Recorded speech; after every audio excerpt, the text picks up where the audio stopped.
Welcome to week 6 lecture video number 3. This is the final lecture video for this week. We are in our retail management BUS302 course. And this week we are talking retail strategy and financial outcomes. In our first video, we talked about the strategic pricing model, where we looked at both profit margin and return on assets. In our second video, we talked about how companies will set their financial objectives, some of the different approaches that we could use as far as a top-down approach or a bottom-up approach, and even some of the different measures that are used in retail. All of this, of course, moves down into the store-level area where we're talking about how does this affect the pricing of our retail, and that's where we talked about the retail pricing in our second video as well. And we looked at some models with markups and everything else that could be done. Now, when we go through and we set our price, we normally have that initial markup percentage, and we mark our retail up, our prices up, and everything else. And then as time goes on, sometimes maybe things aren't. We have product that isn't selling, and so we need to take markdowns.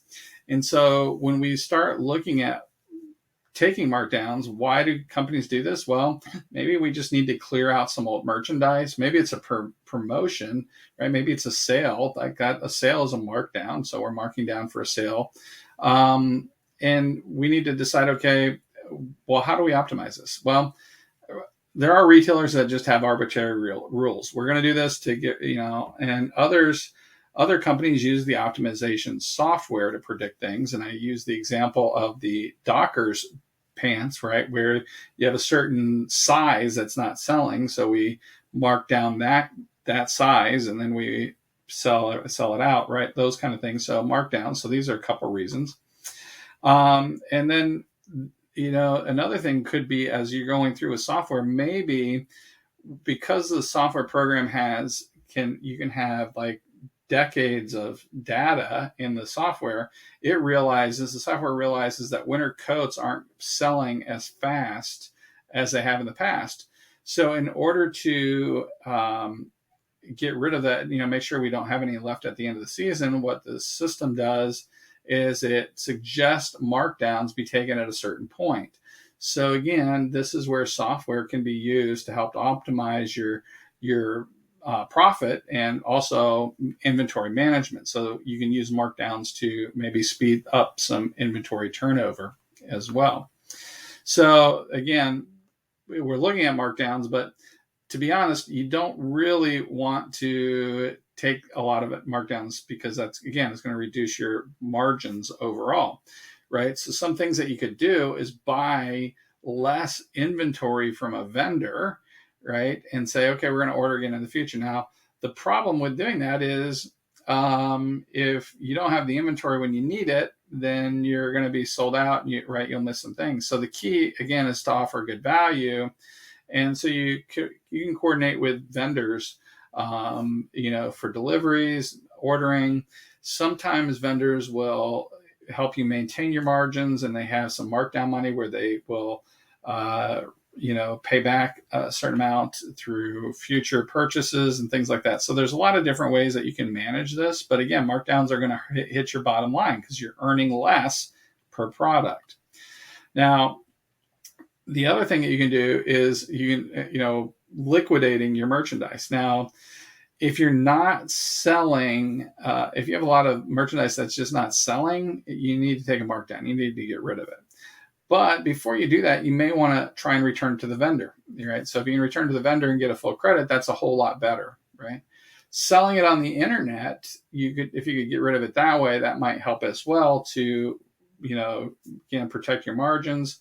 I have worked for retailers in the past that would carry merchandise over from one season to the next year. So at the end of back to school, for one retailer I worked for, we had to pack up all the merchandise that we had left over from one year, and then store it in the back for a year and pull it out the next year.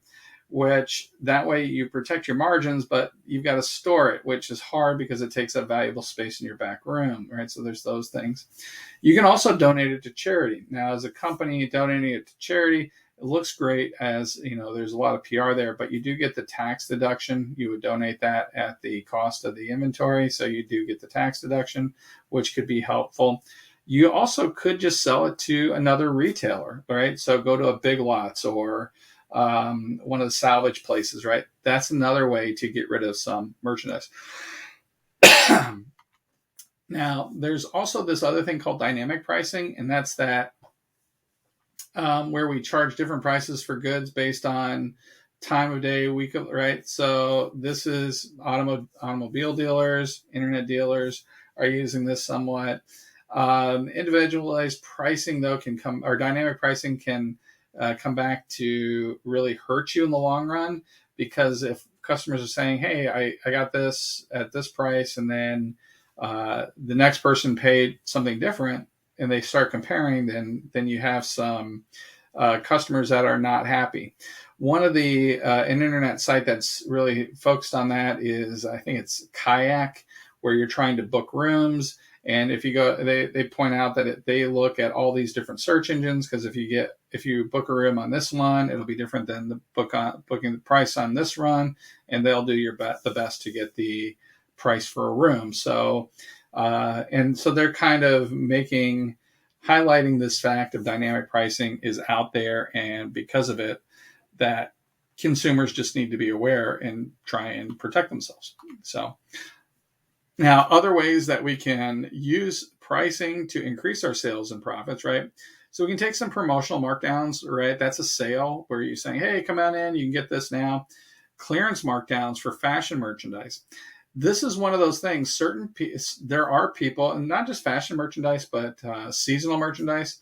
So when I was working with Walmart, we would always make sure that we ordered enough Christmas items or Halloween items or whatever season it was. We always knew that we had to order enough to have some clearance, because people were expecting that. There are individuals that expect clearance and are going to go look for it. And if you don't have it, they get really upset. So having some of that built into your whole model is kind of important, right? So another way that you can use pricing to increase your sales, coupons or rebates. Rebates are another way to utilize that. Price bundling, if you buy this product and you get this product and it's a little cheaper, right? So quantity discounts. So if you buy so many, you get a discount, right? So these are all strategies that you can use to increase your sales and your profits. Zone pricing, the leader pricing. So loss leaders, that's where you price things, you price one product at lower at basically just cost, or maybe even a little lower. You are willing to take a loss on that in order to because people want that product. They're going to come into your store and then they'll buy other items. So you can do that. Odd pricing is another one that is something that is used quite a bit, or even price lining, where you have price lining is, hey, this is our line. Everything's sold at this. Odd pricing is that we use a price that ends in an odd number. So the odd pricing, I think everybody's familiar with, right? That a price ends in an odd number. It's typically a 9. Walmart always ended theirs in 7.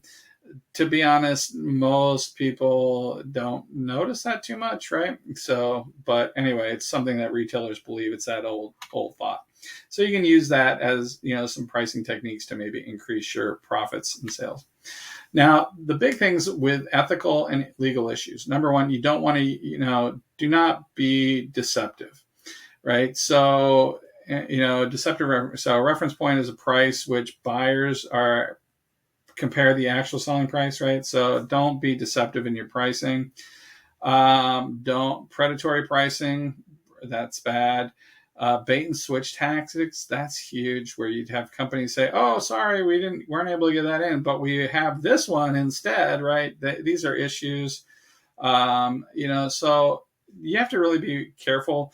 There are some legal things in here where, especially like when you start looking at dumping laws, anti-dumping laws and everything else, where some companies will just do what they can to get rid of things and they sell it at, So there's all sorts of ethical issues. You can't, and even when you start talking about consumers, or with your competitors, you can't agree with your competitors to set a certain price at, like on Crest toothpaste. Say, well, we're going to charge this. Why don't you charge the same? If you do that, that's that's against the law. You can't use those kind of approaches with pricing. So there's a lot of things that you need to be aware of when it comes to setting your prices.